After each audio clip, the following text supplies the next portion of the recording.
সরকার গণমাধ্যমকে তার সত্যিকারের ভূমিকায় দেখতে চায় বলে মন্তব্য করেছেন পরিবেশ, বন ও জলবায়ু বিষয়ক উপদেষ্টা সৈয়দা রিজওয়ানা হাসান।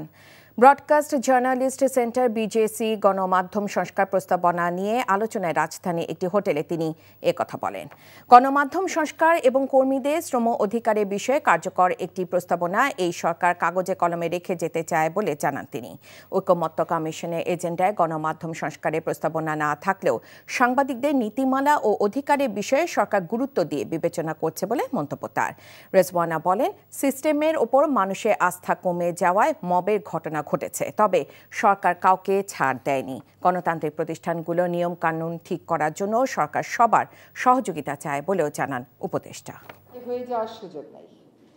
এত বছর যাবৎ একভাবে আপনারা চলে এসছেন, এত বছর যাবৎ নিজেদের অবস্থা কর্মপদ্ধতি আপনারা একভাবে দেখে এসছেন। এখন আপনারা যে পরিবর্তন চান, এই পরিবর্তন কাগজে কলমে যতটুকুন করে দেওয়া যায় অন্তর্বর্তী সরকার সেটা করার জন্যই এই কমিটিটা গঠন করেছে। বান্ডেল থাকলে প্রতি সেনমানিতে টাকা বাঁচবে।